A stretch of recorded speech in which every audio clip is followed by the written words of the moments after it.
Bonjour, ravi de vous retrouver pour le deuxième débat sur ce recrutement. Le thème précédent était le CV. Nous allons aborder aujourd'hui l'entretien de recrutement.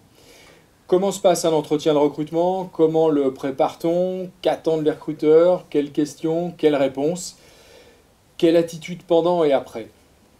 Pour nous éclairer sur le sujet, Charlotte Lorillou, responsable recrutement et mobilité chez Domitis, leader français des résidences services seniors, et Philippe Esteves, bonjour, directeur ressources humaines chez Magneti Marelli, célèbre équipementier automobile italien.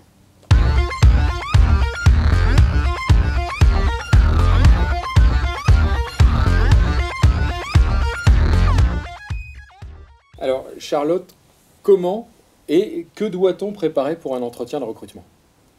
Alors, ce qu'il faut déjà et avant tout préparer pour l'entretien de recrutement, c'est sa connaissance de l'entreprise et récupérer le maximum d'informations pour être ensuite prêt à pouvoir se vendre auprès du potentiel futur employeur. Alors effectivement, moi je dis toujours aux candidats, vous avez bataillé pour arriver à cette étape cruciale et déterminante qu'est l'entretien de recrutement. Bravo, ne gâchez pas tout par effectivement un manque de préparation. Donc allez effectivement cueillir des informations. Philippe? Bien relire l'annonce, chercher aussi à lire entre lignes, c'est-à-dire qu'est-ce qui est tendu derrière. Est-ce que c'est un travail plutôt sur du développement? Est-ce que c'est un travail purement technique? Est-ce qu'il y a du management?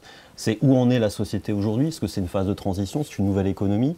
Donc c'est un peu défricher tout ça et anticiper au mieux les questions du recruteur pour éviter d'avoir, si je puis m'exprimer ainsi, à improviser le jour de l'entretien des réponses sur lesquelles on ne sera pas forcément content une fois la porte fermée, l'entretien passé, en disant demain j'aurais dû dire ça ou là j'ai pas été bon sur tel ou tel aspect. Donc ça c'est déjà rassurant, on se dit que le candidat a au moins fait cette démarche d'aller sur le site. Ouais.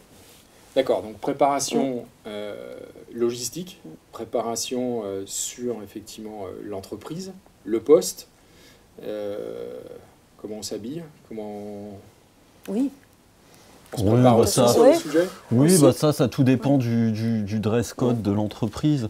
Mais oui, vous essayez d'avoir quelques renseignements, notamment, alors surtout sur les sites, et Charlotte en parlait, les sites d'entreprise, vous avez souvent une partie corporate sur la culture de la société, où il y a le rapport RSE sur la responsabilité sociale. On peut voir à travers ce qui transpire sur ces pages, c'est quoi un peu le mode de fonctionnement de l'entreprise, sa culture, sa genèse. Et puis donc dans ce cas-là, essayer d'adapter aussi au secteur, à l'entretien, son comportement, son discours, et puis même, comme vous le disiez, sa tenue vestimentaire. C'est ça. C'est vrai que la tenue, on y fait quand même attention en fonction du poste. Il est évident que cette impression qu'on va dégager, c'est l'image aussi de l'entreprise. Donc il y a un minimum aussi de présentation à avoir pour véhiculer aussi une bonne image de l'entreprise.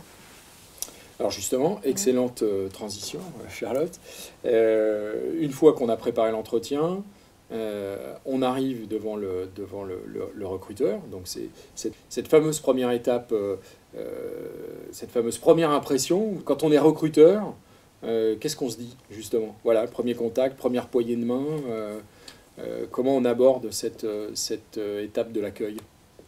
L'idée aussi, il faut que les gens comprennent quand ils passent le pas de la porte et qu'ils rentrent dans ou le bureau de Charlotte ou du mien, s'ils ne sont pas là pour jouer un jeu de rôle, d'accord? Le monde est un théâtre, comme disait Shakespeare. Néanmoins, en entretien, on se vend, c'est vrai, mais on cherche aussi à avoir des candidats qui soient vrais en face de nous. Donc, c'est pas la peine de rentrer dans la salle en disant « j'ai une heure, il faut que je sois super ceci ou à tel ». Ce qu'on cherche chez les gens, c'est qu'ils soient le plus vrai possible et qu'on ait des personnalités, des compétences qui s'adaptent à nos entreprises et à nos postes. On essaie de mettre les gens en bonnes conditions, il faut qu'ils viennent eux aussi en bonnes conditions.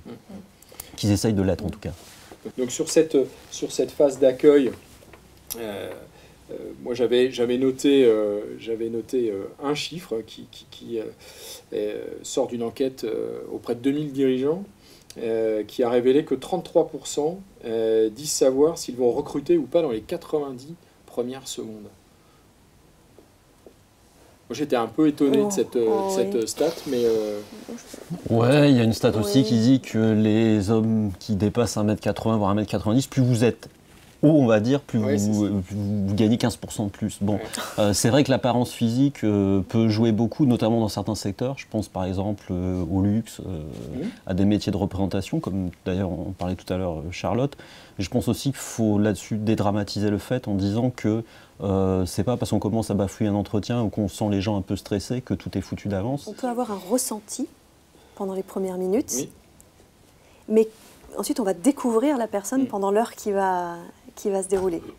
Et ça c'est super parce qu'on peut avoir vraiment de belles surprises avec quelqu'un qui était très angoissé et qui finalement va après complètement s'épanouir pendant l'entretien. Alors on dit justement que les meilleurs recruteurs, ce sont ceux qui ont réussi à créer ce climat de confiance et qui justement évitent les préjugés, évitent les jugements, ou sont capables effectivement de dépasser cette fameuse première impression pour aller évidemment au-delà de ça et d'aller chercher ce qu'a le candidat au fond de lui-même.